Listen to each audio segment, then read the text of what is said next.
Excel is a powerful tool for organizing and analyzing data. But sometimes when you're dealing with large amounts of information, it can be difficult to make sense of it all. That's where formatting comes in. In this video, you'll discover how to enter and format data in Excel to improve its readability. AdventureWorks has created a list of its offices using Excel. However, important information is missing from these files. It's also difficult to read the data because it's not correctly formatted.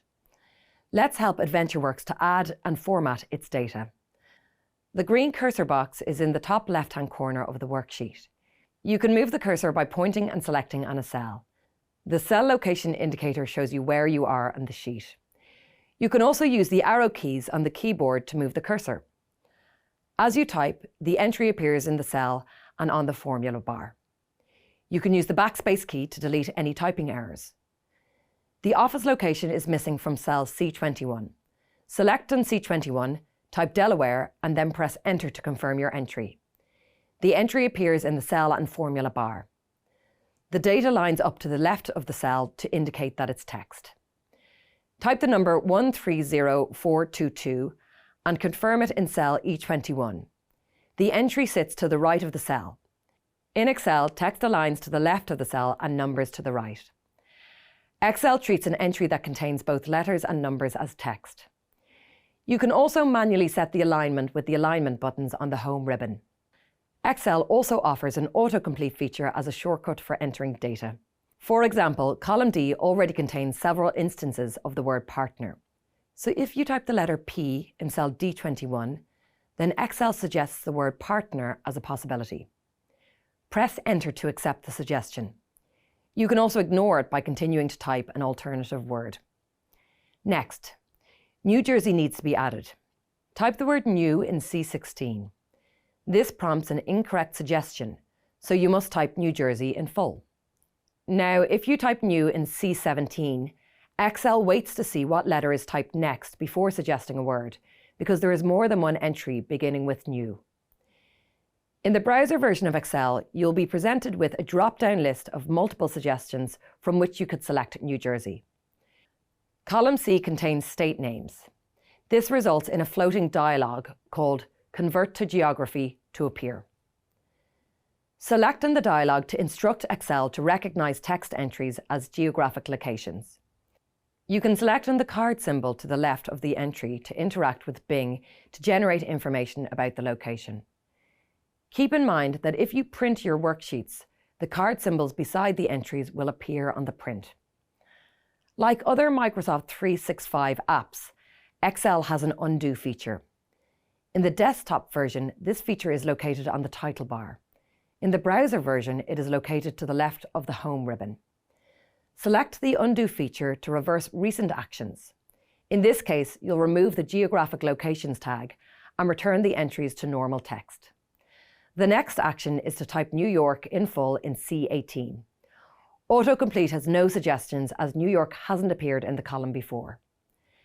A different shortcut called AutoFill can be used to add New York to C19 and C20. With the cursor still on C18, position the mouse pointer over the bottom right-hand corner of the cell.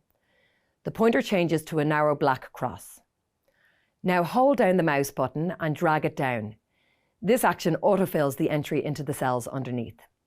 Now that you've entered the data in your spreadsheet, you need to format it. Formatting data makes it easier to read, and correct formatting on numeric entries prevents misunderstandings. Here the numbers in E2 and H21 are financial data. To make this clear, highlight the numbers by selecting all the data from E2 to H21, then select on the currency button in the number group. The currencies are available on the drop-down menu. Alternatively, you can use the comma format to display a comma separator and 2 decimal places. You can use the increase or decrease decimal buttons to customize the number of decimal places. The percentage button is both a format and an action button. It adds the percentage symbol, and it also multiplies the cell content by 100. Select Undo to reverse this. The drop-down above these buttons presents other number formats.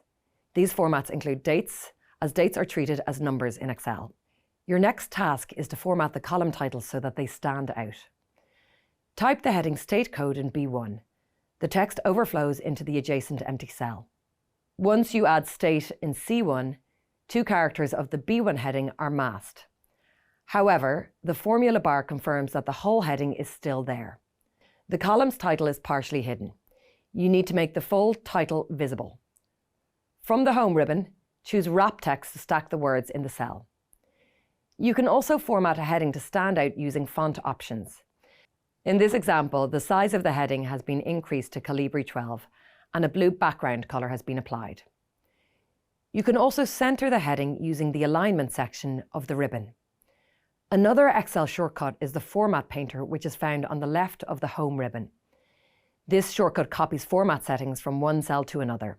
Select on the Format Painter to display a paintbrush and copy B1's style. Then highlight A1 to H1 to paint those cells with a copied format. This action also copies the wrap text and centre alignments. You should now be familiar with the different methods and shortcuts you can use to enter and format data in Excel. This video also demonstrated how this knowledge can be applied to help AdventureWorks complete and format their Excel sheet. Great work!